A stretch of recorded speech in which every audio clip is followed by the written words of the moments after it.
The fire that changed everything. The night was silent, except for the distant sound of crickets.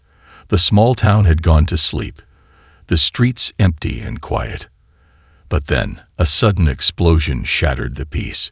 Flames burst from an old building, lighting up the dark sky. Smoke rose, thick and black, spreading a sharp burning smell through the air. The sound of crackling fire mixed with distant sirens as the flames grew wilder. People rushed out of their houses, watching in horror. The fire was too big, too fast. Some tried to call the fire department.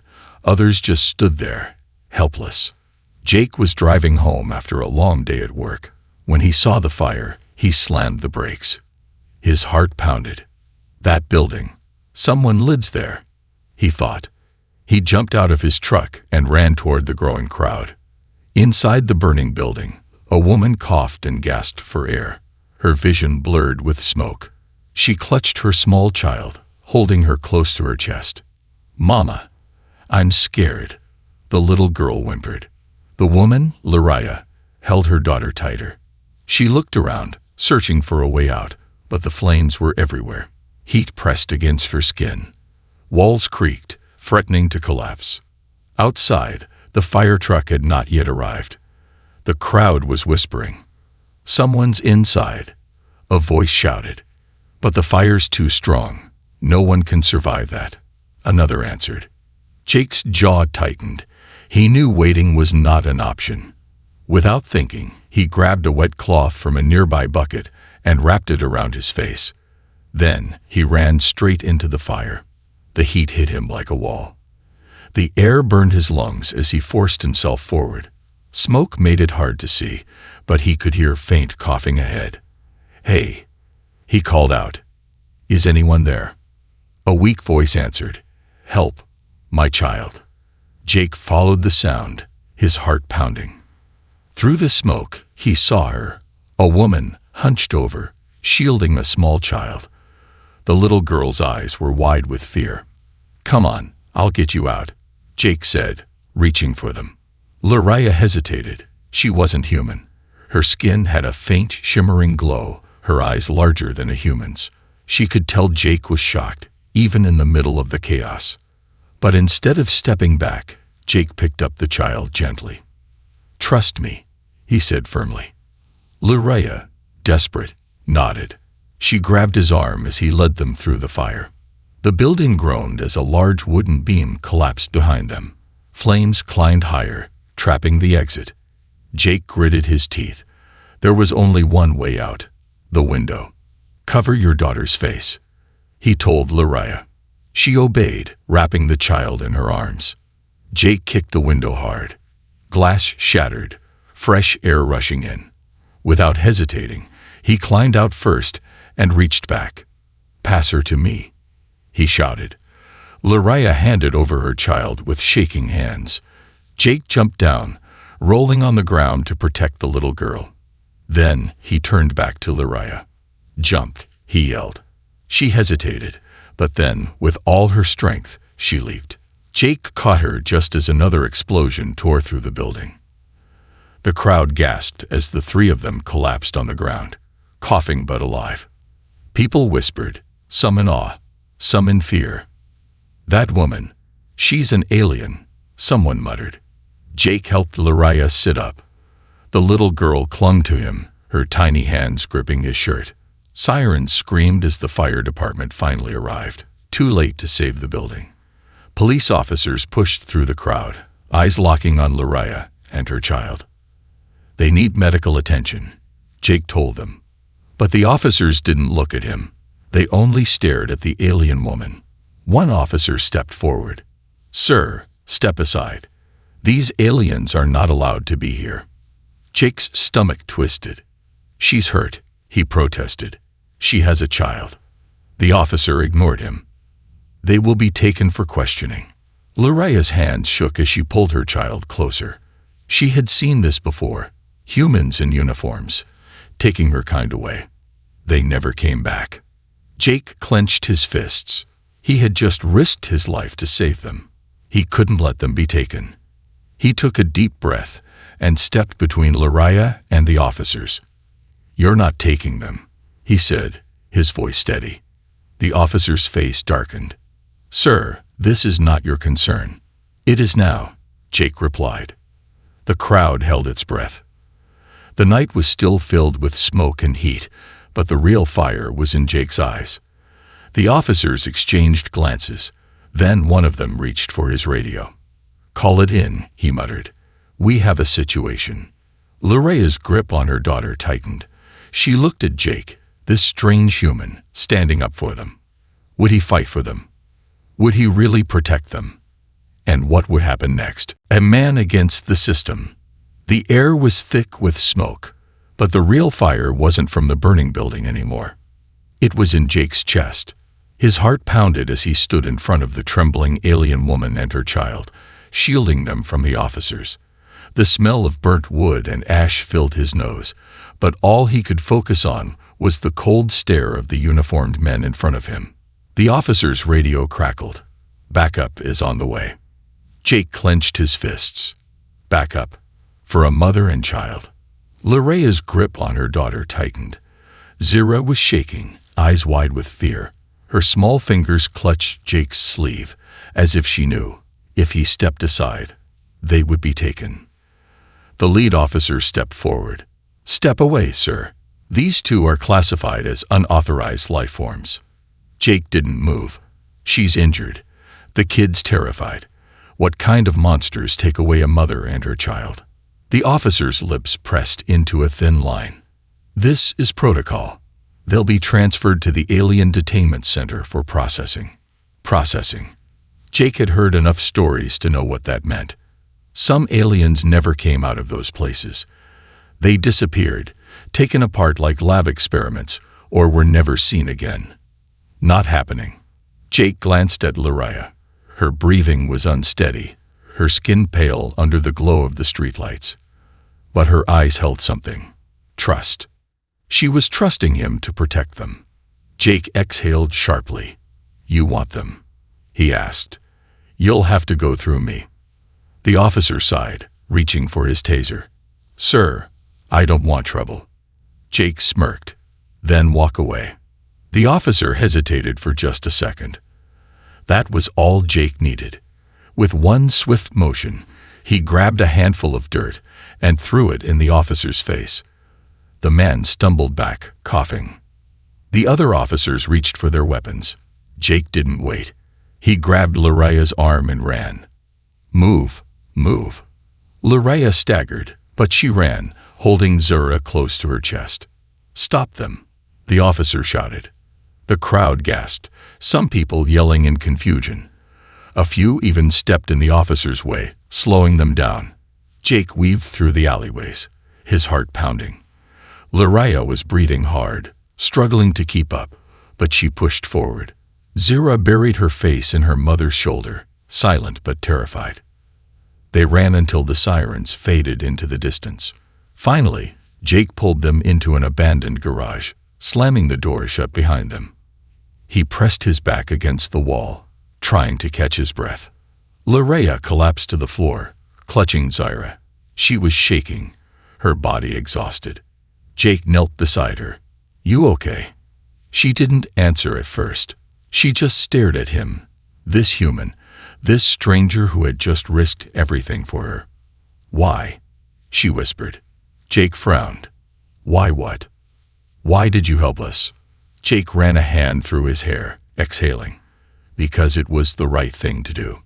Laraya studied him, her glowing eyes filled with something he couldn't quite name. Disbelief. Gratitude. Fear. Finally, she sighed. "We can't stay here." Jake nodded. "I know a place." He looked at Zira. The little girl stared at him, her big golden eyes blinking slowly. She still hadn't spoken a word. He smiled gently. "Don't worry, kid. You're safe now." For the first time, she reached out and touched his hand. Something about that small, innocent touch made his chest tighten. This wasn't just about saving them anymore. This was about protecting them, no matter what it cost. But somewhere in the shadows, someone was watching. A figure, hidden in the dark, holding a small device. They whispered into it, voice cold and emotionless. "The man has them. We'll take care of it." The truth behind the fire. The night was quiet. Too quiet. Jake didn't like it. He stood near the broken window of the old mechanic's garage, staring into the dark streets. The flickering streetlight outside buzzed softly, casting eerie shadows across the pavement. Luraya and Zira were asleep in the corner, curled up under an old blanket. The alien woman was exhausted, her breathing uneven. The child, Zira, had finally stopped shaking. But Jake couldn't sleep. Something wasn't right. His gut told him they weren't safe. The escape had been too easy. He had expected more officers, more resistance. Instead, they had just slipped away. That never happened. A cold breeze drifted through the garage, carrying the faintest scent of smoke. Jake's mind flashed back to the fire, the roaring flames, the trapped screams, the look of terror in Luraya's eyes. It wasn't an accident. Someone had wanted them dead. His jaw clenched. He needed answers. Jake turned to Luraya, stepping closer. "Luraya," he whispered. She stirred but didn't wake. Her face was peaceful but tired, like someone who had spent her entire life running. He hesitated, then gently shook her shoulder. Her eyes snapped open immediately, glowing faintly in the dim light. For a second, she looked ready to fight, but then she saw him and relaxed. "We need to talk," Jake said. Luraya sat up slowly, glancing at Zira to make sure she was still asleep. Then she nodded. "I know." Jake crouched down in front of her. The fire wasn't an accident, was it? Luraya's face paled. Jake exhaled. "Tell me the truth." She looked down at her hands, fingers trembling. Then, in a low, broken voice, she said, "They killed my husband." Jake's breath caught. Luraya swallowed hard, as if saying it out loud made it real again. He was a scientist. He worked for them. For the humans. He thought he could help. That he could create peace. Jake's hands tightened into fists. She continued, voice bitter now. But he found out something he wasn't supposed to. Something dangerous. What was it? Jake asked. Luraya met his eyes, and for the first time, fear flickered there. "He never told me. He just said, 'They will come for us.'" Jake's stomach turned. And they had. They'd made it look like an accident, she whispered. An explosion in his lab. They said it was a malfunction. But I knew better. She touched her chest, as if trying to stop her heart from breaking. So I ran. Jake exhaled slowly, running a hand down his face. This was bigger than he thought. "They wanted Zira, didn't they?" he asked. Luraya hesitated, then nodded. "She's special," she said quietly. "My husband told me. Our daughter was more than just a child. She was hope, a key to something." Her voice broke. "But I don't know what." Jake glanced at Zira, sleeping peacefully. A key. To what? His instincts screamed at him. This wasn't just about aliens. This was something much, much bigger. Before he could say another word, a soft click echoed through the garage. Jake froze. That sound, he knew it too well. A gun being cocked. Slowly, he turned. In the shadows near the entrance, a man stood, dressed in dark tactical gear. A black mask covered his face, but his voice was clear. "You should have walked away, Jake." Jake's muscles tensed. "Who the hell are you?" The masked man took a slow step forward, gun steady in his hand. "You don't need to know my name. You just need to know that you made a mistake." Jake shifted slightly, positioning himself between Luraya and Zira. "Yeah. What mistake was that?" The masked man tilted his head. "Saving them." Jake clenched his fists. Luraya grabbed Zira and pulled her close, her entire body trembling. "Hand them over," the masked man said calmly, "and I'll let you live." Jake let out a slow breath. He knew this moment was coming. He had felt it in his bones, and he had already made his choice. He lunged. Before the masked man could react, Jake grabbed a rusted wrench from the workbench and swung. The impact was fast, brutal, metal cracking against bone. The gun fired, a deafening blast, but the shot went wide, missing by inches. Jake tackled the man to the ground. The masked man fought back hard, twisting violently, slamming his elbow into Jake's ribs. But Jake had the advantage. He was fighting for something more than himself. With a final, brutal punch, he knocked the man out cold. Breathing heavily, he grabbed the gun and checked the unconscious body. No ID, no insignia, just a ghost. Jake turned back to Lariah and Zira. The little girl was wide awake now, clutching her mother, eyes full of silent terror. "We need to go," Jake said firmly. Lariah nodded, her face pale. "Where?" Jake looked down at the unconscious attacker. Then he grabbed the man's radio and pressed the button. A voice crackled through. "Status report. Do you have them?" Jake stared at the radio for a long second. Then he pressed the button again. "Yes," he said. "Bringing them in now." Lariah's eyes widened. "What are you doing?" Jake gave her a determined smirk. "Finding out the truth." The chase begins. The garage smelled of burnt oil and rusted metal, but the scent of danger was stronger. Jake gripped the stolen radio in one hand and the attacker's gun in the other. His knuckles were white, his breath steady. The unconscious man on the floor wouldn't be out for long.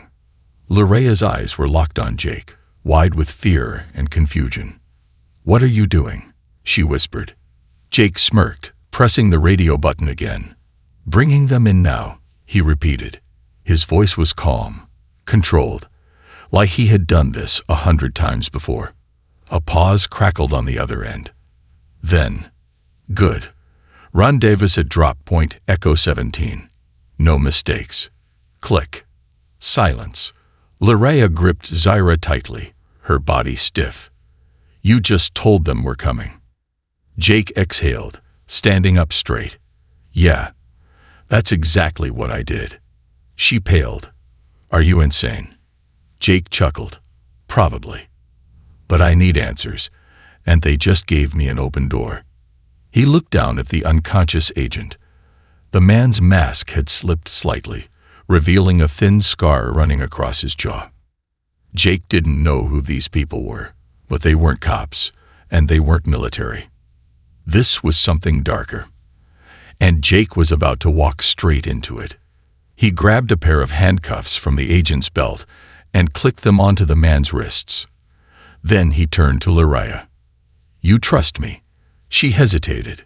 Then she glanced at Zira, who clung to her mother's side, staring up at Jake with those big, silent, golden eyes. Lariah exhaled. "I don't have a choice," she muttered. Jake grinned. "That's the spirit." He walked over to an old, dust-covered car in the corner of the garage. He hadn't driven it in years, but he knew it would start, because he had stolen it a long time ago. The engine roared to life. Jake threw open the passenger door. "Get in." Lariah and Zira climbed inside just as the first police sirens blared in the distance. Jake stepped on the gas. The chase had begun. The trap is set. Jake weaved through the dark streets, his grip tight on the wheel. Behind him, he could see flashing blue and red lights slicing through the night. "Hold on," he muttered. Lariah tightened her grip on Zira as the car swerved, tires screeching against the asphalt. A patrol car appeared in the rearview mirror, gaining on them fast. Jake jerked the wheel, cutting into a narrow alleyway. The police car overshot the turn, giving them just enough time to disappear. For now. Lariah exhaled shakily. "How do you know how to do all this?" Jake chuckled. "Let's just say I wasn't always a law-abiding citizen." She frowned but didn't ask more. They had bigger problems. Jake drove toward the Echo 17 location, his mind racing. Whoever these people were, they weren't expecting him. That gave him an edge, but only for now. Arrival at Echo 17. The drop point was an abandoned warehouse on the outskirts of town. Rusted metal, broken windows, and silence. Too much silence. Jake pulled the car to a stop, his senses sharp. "This is a trap," Lariah whispered. Jake smirked. "Yeah, but it's our trap now."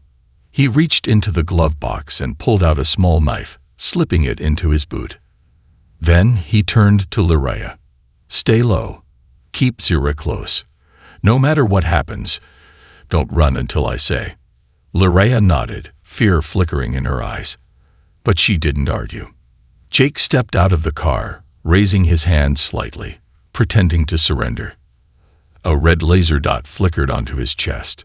Snipers. Yeah, definitely a trap. From the shadows, a group of men in black tactical suits stepped forward. Their leader was tall, with silver-streaked hair and cold blue eyes. He didn't look like a government agent. He looked like something worse. "Jake Carter," the man said, his voice smooth and calm. "I was hoping you'd be smart enough to come." Jake grinned. "And I was hoping you'd be dumb enough to talk." The man smirked. "You have something that belongs to us." Jake's jaw tightened. "You mean a mother and child?" "Yeah, sorry. Not handing them over." The man's smile didn't falter. "You don't understand, do you?" He took a slow step forward. "The child is not just any alien. She is the key." Jake's stomach dropped. "I don't know what you're talking about," he lied. The man laughed softly. "Oh, but you do. That's why you ran. That's why you fought." He tilted his head. "The question is, do you even know what she is?" Jake said nothing, because the truth was, he didn't. The man's eyes glowed slightly under the moonlight. "Not human. Not fully. You're playing a game you don't understand, Mr. Carter." Jake smirked, stepping forward. "Yeah? And yet, I'm still winning." The man's eyes narrowed. Not for long. He snapped his fingers. The moment was too fast, too smooth. From the darkness, a figure emerged. A woman. Tall, dressed in black, eyes sharp as knives. And when Jake saw her face, his blood turned cold. Because he knew her. And she wasn't just any enemy. She was someone he once trusted. Someone he had fought beside. Someone who had betrayed him. Jake's smirk faded. "You." The woman smiled. "Hello, Jake." Lariah tensed behind him, gripping Zira tightly. Jake exhaled slowly, every instinct screaming at him. This wasn't just a trap. This was personal. Betrayal and revelation. The warehouse air smelled of dust, metal, and bad memories. Jake Carter stood frozen, staring at the woman who had just stepped from the shadows. Sasha Monroe. Once she had been his partner, his friend, maybe even something more.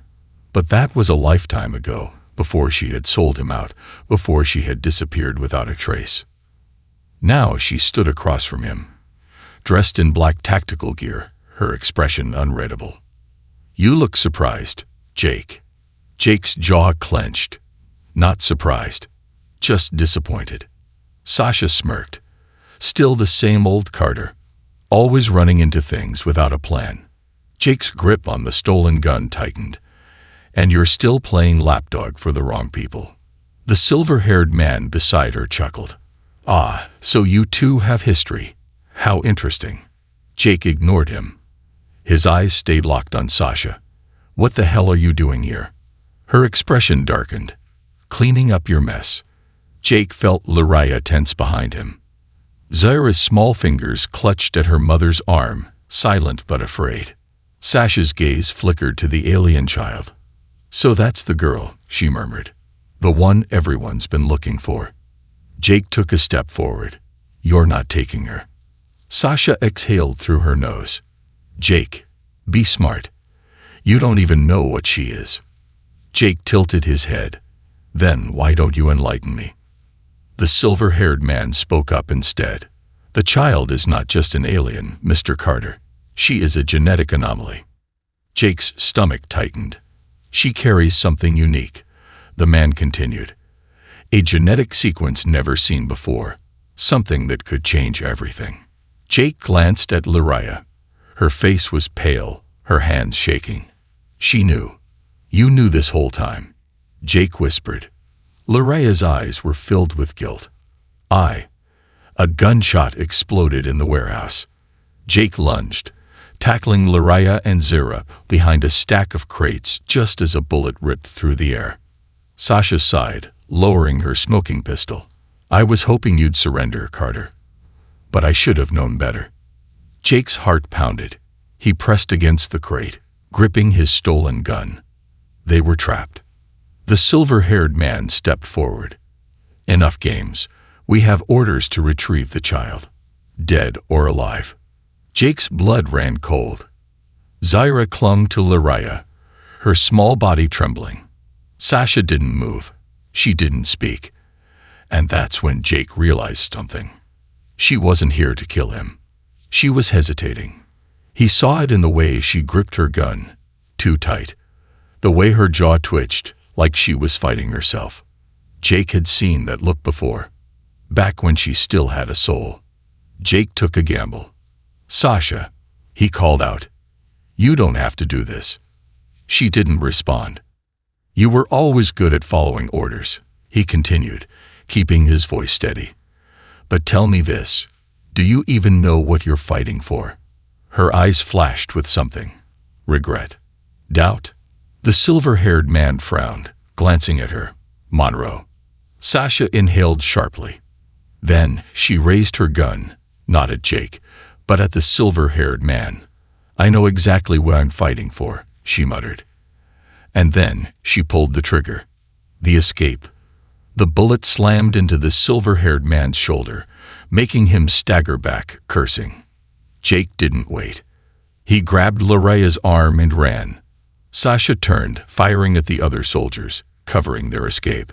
Jake led them through the back of the warehouse, kicking open a rusted door.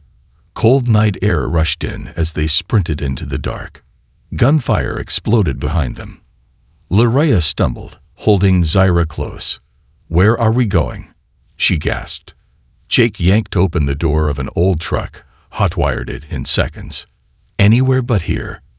Lariah climbed into the back seat, cradling Zira. The child buried her face in her mother's chest, shaking. Jake slammed the gas pedal. The truck roared to life, tires screeching against the dirt. Behind them, Sasha was still fighting. Jake clenched his jaw. She had betrayed him once. Now she had saved him. But why? His radio crackled. Sasha's voice came through, breathless. Don't stop driving, Carter. Jake gripped the wheel. Why did you help us? A pause. Then, quietly, she said, because I know what they're planning. Jake's pulse quickened. What are you talking about? Sasha's voice was grim. It's not just about the girl. It's about every alien on this planet. They're planning to wipe them out. Lariah's breath caught. She clutched Zira tightly. Jake's hands tightened on the wheel. He had thought he was saving one mother and child. But now he realized this was much, much bigger. The final stand. The road stretched endlessly before them, swallowed by the midnight darkness. The old truck's engine rumbled like a distant storm, the only sound in the eerie silence. Jake's knuckles were white against the steering wheel. His mind raced, replaying Sasha's words over and over again. They're planning to wipe them out. Lariah sat in the back, holding Zira close. The little girl had finally fallen asleep, exhaustion overtaking her fear. But Lariah's golden eyes stared blankly at the window, lost in the weight of what they had just learned. Genocide. Not just for her and Zira, not just for a few refugees. For every alien on Earth. Jake exhaled, trying to control the rage building inside him. Where do we go now? Lariah's voice was quiet, but strong.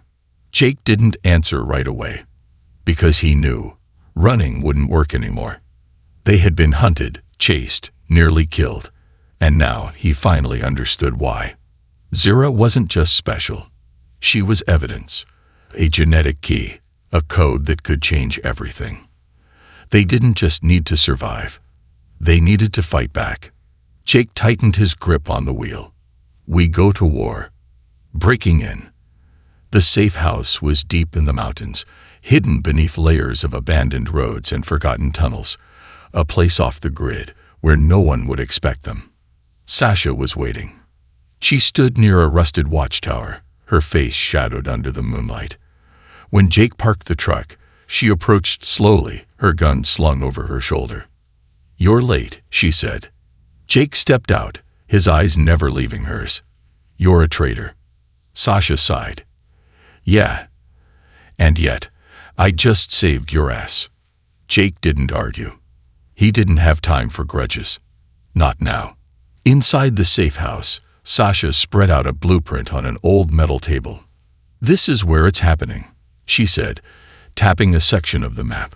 A classified government facility. Underground. Fully locked down. Jake folded his arms. And inside, Sasha's jaw tightened. Everything. The research, the testing, the kill codes.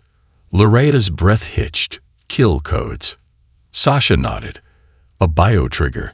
Once they activated, every alien with non-human DNA will. She stopped.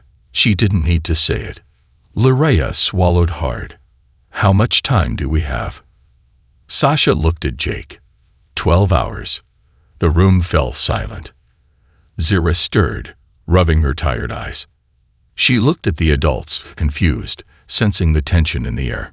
Jake knelt down beside her, his voice softer now. "Hey, kid, you feeling okay?" Zira blinked. Then, for the first time, she whispered something. "Are we gonna die?" Jake's heart clenched. He glanced at Loretta. She was holding back tears. Jake forced a small smile. "Not today, kid." Then he stood up, turning back to Sasha. "We break in," he said. "We stop it." Sasha sighed. "You make it sound easy." Jake smirked. "I never said it'd be easy." The heist begins. They moved fast. Jake, Sasha, and Loretta drove toward the facility, an underground bunker hidden beneath an abandoned factory. Sasha hacked into the security grid as Jake loaded weapons into his vest. Loretta was quiet, her hands trembling slightly. She had never fought before. She had spent her whole life running. Now she had no choice. Jake touched her shoulder. "You don't have to do this." Loretta exhaled. "Yes, I do." Sasha's voice cut in. "We're in." The facility gates slid open, revealing a dark tunnel leading deep underground. Jake looked at Loretta, then at Zira. "Stay close." Then they stepped inside. The final battle. The facility was cold, clinical. Steel walls, blinking lights, empty hallways. Too empty. Jake didn't trust it, not for a second. Then the alarms blared. They knew. Within seconds, armed guards stormed the hallways. Gunfire exploded. Jake ducked, pulling Loretta behind cover. Sasha returned fire, taking down 2 guards with precise shots. Loretta's hands trembled as she held a stolen pistol. She had never used a gun before. Jake looked at her. "You don't need to shoot." Loretta shook her head. "I'm not afraid anymore." Then she stood up and fired. A guard went down. Jake grinned. Not bad. They pushed forward, moving deeper into the facility. At the center of it all was a single control room, filled with machines, servers, and a glowing screen. The kill code was about to launch.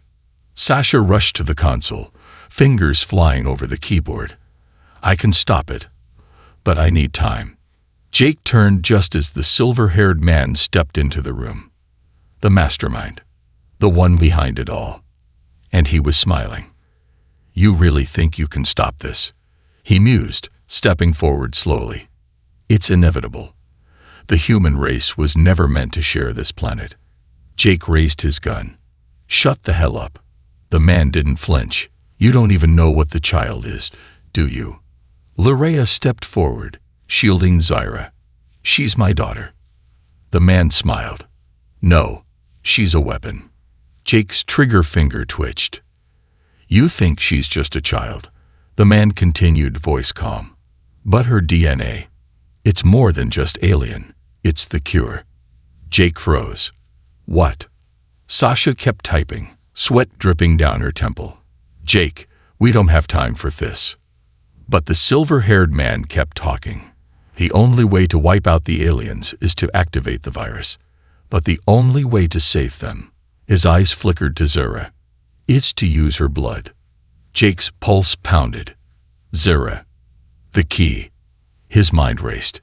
If they used Zara's DNA, they could create a cure for the virus before it even started. But that also meant they had to sacrifice her. The silver-haired man smirked. So, what's it going to be, Carter? Sasha cursed. Jake, we have 2 minutes. Luraya's hands trembled. She knew what Jake was thinking. And she knew his answer before he even spoke. Jake clenched his jaw. Then, slowly, he lowered his gun. And he turned to Luraya. You trust me. Tears filled her eyes. But she nodded. Jake exhaled. Then, he made his choice. A guardian forever. The alarm blared. The countdown ticked down. 0:47. Jake's pulse pounded like a war drum. Zara, this little girl, this innocent child, was the key. The only way to stop the virus. The only way to save millions. The silver-haired man's voice was calm, almost mocking. Make the right choice, Carter. Jake's hand shook. His mind raced. If they used Zara's blood, they could create a cure before the virus activated. But extracting what they needed would kill her. Jake glanced at Luraya. Her golden eyes filled with terror. With pain. No, she whispered. She's just a child. Jake's chest tightened. Zara looked up at him, small and fragile. But her voice was steady. I don't want people to die. Jake's throat felt tight. This kid was braver than all of them. The silver-haired man smirked. Then let her be the hero. 0:29. Sasha typed furiously at the console, sweat dripping down her temple. Jake, we don't have time. Either we use the kid or... Jake suddenly grabbed Sasha's gun, and he shot the control panel. Sparks exploded, the screen flickering violently. Sasha gasped. What the hell are you doing? Jake turned to the silver-haired man, his gun aimed directly at his skull. You said there's only one way, Jake growled. I say that's a lie. The man's smirk faltered. Jake narrowed his eyes. The virus doesn't exist yet, does it? You still have to activate it. A pause. Then the silver-haired man's smirk slowly returned. You're smarter than you look, he admitted. Jake's jaw clenched. Then this ends now. 0:10. He fired. The bullet ripped through the man's chest, sending him stumbling back, choking on blood. Sasha's eyes widened. Luraya gasped, holding Zara close. The silver-haired man fell to his knees, coughing. But before he collapsed, he pressed one final button. A hidden override switch. The system rebooted. And the countdown restarted. 0:07. Jake's stomach dropped. Sasha cursed. It's automatic now. We can't stop it. Jake's mind raced. He grabbed Sasha's shoulder. The virus. Where is it stored? Sasha pointed. Main server. If we overload it, it'll fry the data. Jake didn't hesitate. He grabbed a fallen soldier's grenade, pulled the pin, and threw it across the room. Boom. The explosion ripped through the servers, sending fire and debris in all directions. The countdown flickered. 0:02. Then, error. System failure. The alarms stopped. Jake exhaled hard, his chest burning. They had done it. They had stopped the virus. The aftermath. The facility burned around them. The walls groaned, collapsing piece by piece. Jake turned to Luraya and Zara. We have to go. Now. Sasha grabbed a rifle, leading them through the smoke-filled corridors. They ran, dodging fallen debris, pushing through shattered doors. A final explosion roared behind them as they burst into the open night air. They didn't stop running until they reached the edge of the trees. Only then did Jake finally collapse to his knees, gasping for breath. It was over. The virus was gone. Zira was safe. Larea sank to the ground, hugging her daughter so tight it was as if she never wanted to let go. Zira giggled softly. "Mama, you're squishing me." Larea laughed through her tears, holding her child even closer. Jake watched them, his chest tightening. He had saved them. No, they had saved each other. A new beginning. The next morning, the sky was clear. The first sunrise of a new future. They sat near the abandoned truck, eating stolen military rations. Sasha leaned against a tree, arms crossed. "So what now, Carter?" Jake exhaled. "You tell me." Sasha smirked. "I could disappear, or I could take down the rest of their operation." Jake nodded. "Then you know what to do." Sasha sighed. "You always make things complicated." Then, without another word, she turned and walked away into the forest. Jake watched her go. Maybe they'd meet again. Maybe not. Larea sat beside him, watching Zira play in the grass. "She's free now," Larea murmured. "She has a future." Jake smiled. "Yeah. And so do you." Larea turned to him, her golden eyes soft. "And what about you, Jake?" He looked at Zira, watching as the little girl laughed, her tiny hands reaching for the sunlight. Jake felt something deep inside him shift. For the first time in years, he wasn't running. For the first time in years, he had a purpose. He smiled. "I think I'll stick around." Larea's eyes shimmered. Zira turned and ran toward Jake, jumping into his arms. "Does that mean you're gonna stay with us?" she asked, her voice hopeful. Jake chuckled, ruffling her hair. "Yeah, kid." Then softly, he said, "I'm not going anywhere." And as the sun rose over the horizon, Jake Carter knew. He wasn't just a rescuer anymore. He was a guardian. Forever.